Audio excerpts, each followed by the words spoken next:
Good morning, comic book fans. Welcome back to Comics in 5 Minutes. I'm your ever-loving host, Shorty, and we've got a comic book review. Yes, we literally, it's done that thing where it's played 2 in a row.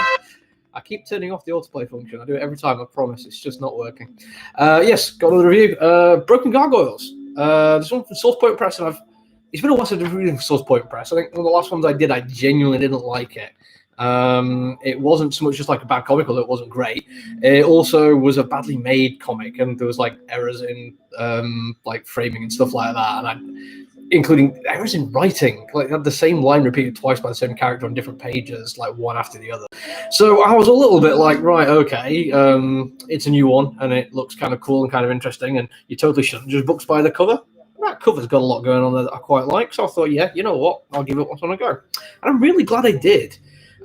Straight off, open up, first page, you get a sense of retrofuturism. Basically, it's 1930s, I think, so 1925 New York, but it's got like Art Deco features with a bit of a sci-fi twist to it, with an old dilapidated church, sandbanks back in the foreground. And straight away, I'm like, okay, setting has grabbed me. Like, straight away, no, let's see what goes on here, let's see how this pans out. Like, straight away, I'm interested. Don't get me wrong, retrofuturism for me is more steampunk than anything else, but I'll give anything a go. I'm quite open-minded on this kind of thing. And you're flicking through, and the story's coming out that there was a war, although they don't really say much about the war, like the fact that Americans were involved like very heavily, and it's the 1920s. Later on, you get a sense that this is a different America than it was then. I mean, obviously, you got retrofuturism going on, but the idea that they're going to push for 3-term limits for presidents for a start. There appears to still be an ongoing war with Mexico. So, you know, there's other stuff going on. But at its heart, it's a story of soldiers. So there has to be a war, I suppose. But it's not just soldiers in like a Garth Ennis hero worship kind of way. These are broken people, and one of them is the first one you meet is an alcoholic who struggles to find work, whose wife has left him. The other one is a guy who clearly is suffering some kind of shell shock, but PTSD, and feels like his fellow servicemen have been abandoned by the government, and the war was actually like all done for the government instead of by them, and the people who benefit from it aren't actually doing what they should be doing for the good of the soldiers who come back injured, and a lot of them who haven't. Don't get me wrong, this is a very, very good point. The fact that it's dealt with like through the eyes that he's PTSD could be seen as like slightly problematic, but at the moment, so far in the comic book, even through issue 1, all you get is a sense that other people seem to think he is. Maybe he's the most rational person there. Maybe he is a soldier we can actually idolize a little bit, because he goes beyond just what makes a soldier good is being a good soldier. It's, you know, looking out for people and doing right in a way which, yeah, it might be seen as antagonistic, but, well, you know, there's still a lot of stuff like that going on in the world, and where you sit on that is up to you, I suppose. But, you know, if people are going through terrible things, respond in terrible ways, I'm probably going to be quite sympathetic to it. With all that going on, the writing is, sad to say, not the best. Now, this is not a huge criticism. My standard of quality for the best is pretty darn high.